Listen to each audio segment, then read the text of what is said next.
Hey, everybody, I'm Rich G. And I'm BJ Flagg, and this is episode 281, How to Help Your Team Focus and Eliminate Distractions. Wow, Hey, this is a big one. I think every manager, every business owner out there probably runs into this frequently with one employee or another employee. I know everybody is like, you know, whenever people will make suggestions about what to talk about, and this comes up all the time. Distractions and our one from the week before, time management. Yeah. Those both topics just come up all the time. Here you are trying to help your team focus and stay productive, and it is challenging. It's challenging for everyone.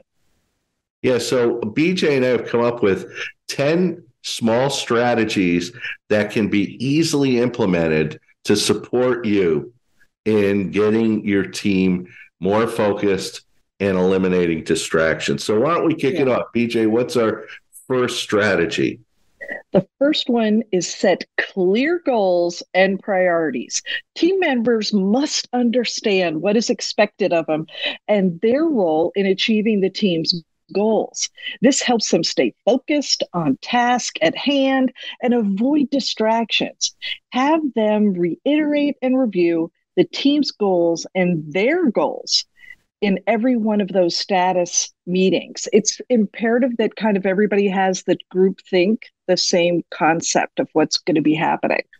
Yeah, if everybody has the same goals, they're all walking in a straight line. If everybody's like working on their own stuff, they're running around crazy. So, Yeah, and think remote worker. This yes. is the first example of one of the real issues. Our second strategy is communicate effectively because effective communication is critical to keeping your team on track and helping them stay focused. If you're not regularly communicating with them, they're going to just go off and do what they want to do. This includes setting clear expectations, providing regular updates. And I always say regular updates are key, and address any issues and concerns, to be there, have an open door policy. A manager's poor communication is the reason teams are unfocused and drifting. Be direct. That's your thing. Be Yeah. direct. Oh Well, my God. we hear it from you. I don't know why they're not listening to me. I don't know why they're not working on stuff. Well, there's a reason why you're not communicating effectively what is important, what isn't. Exactly. It comes down to you. Uh, for the third one, create a positive work environment. I am all over this. A positive work environment can boost morale and increase focus among the team members. This includes promoting a culture of respect, open communication, and collaboration.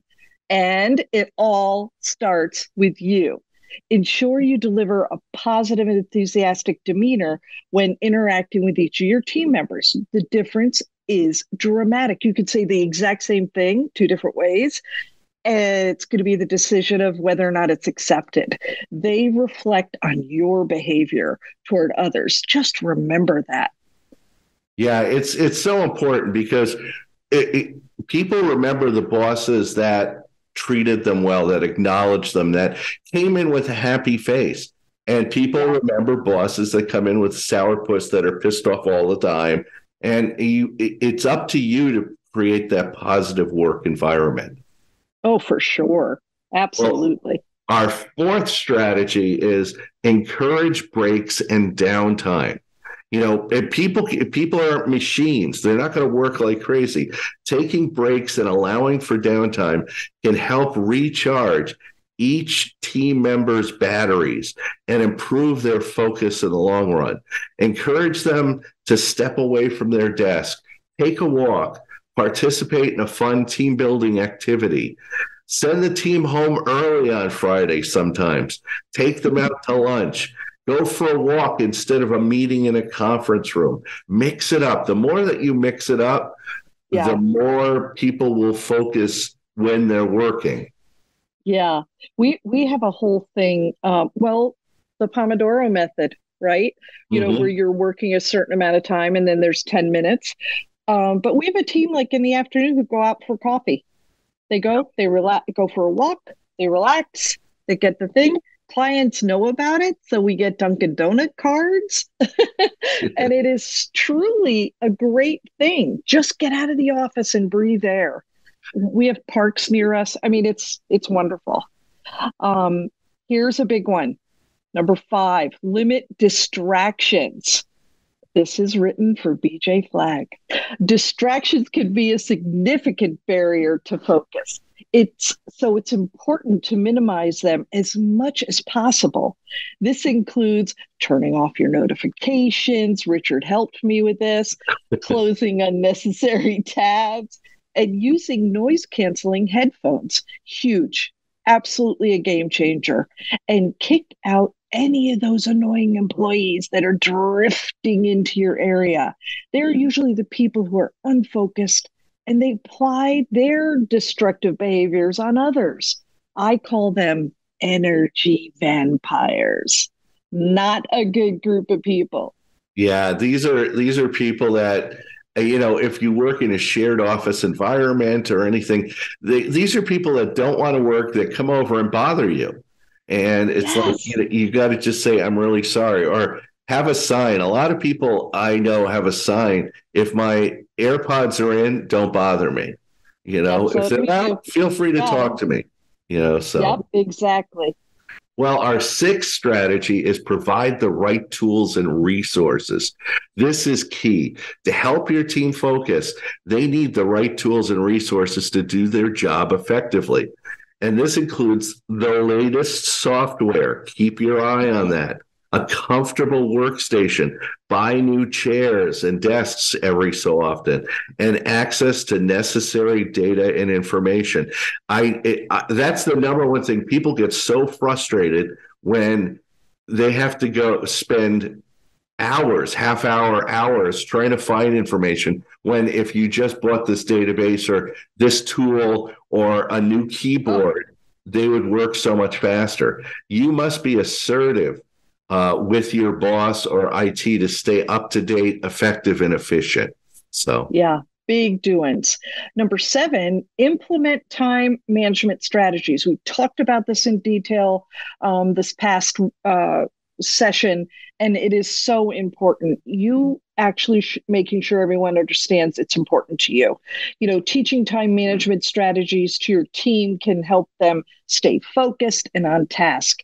This includes setting deadlines, creating to-do lists. There's a great program out there called Monday, which can really help you with Gantt charts and understanding what a project needs to do. Use time tracking software too. Hugely important so people understand what's happening to their day. One of the favorites out there right now is the Eisenhower matrix. Just understand so they can understand, where in the mix are they, um, and get to them early, right? I it's always feel. yeah, Mhm. it's so important with, like, the Eisenhower matrix is talking all about urgency and importance, and really understanding what activities and tasks are important and urgent and which ones aren't. And it Right. allows you to prioritize everything. So it's a great tool. But yeah, time management, listen to our last podcast. It's all about time management, but you That really need to implement all the things that we said in that one. Uh, exactly. Eighth strategy is promote healthy habits. Encourage your team to adopt healthy habits like regular exercise, adequate sleep, and a balanced diet. These practices can help improve focus and overall productivity. Monitor their behavior too. This is important.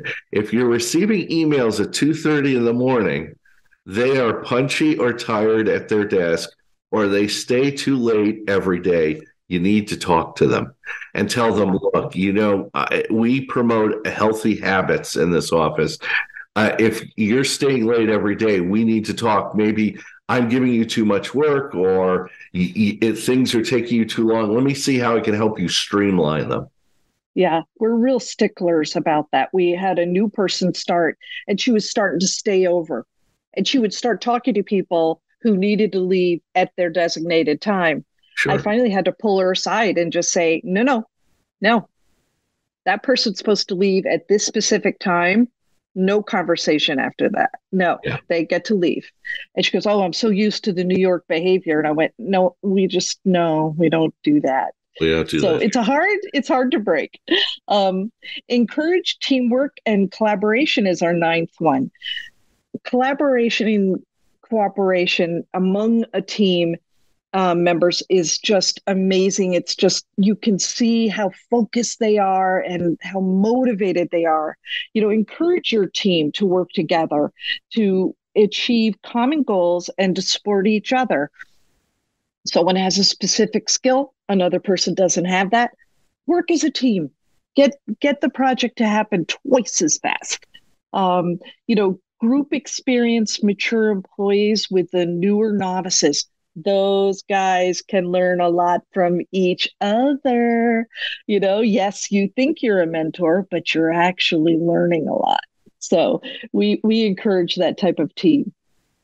That's so important. And our 10th strategy is provide recognition and rewards.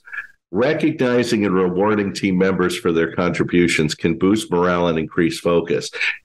HBR did an analysis on what really motivates employees, and it's not money, it's recognition. It's acknowledgement by their manager that they're doing a great job. This can be as simple as a thank you note or a small token of appreciation. Bring them a coffee, take them out to lunch.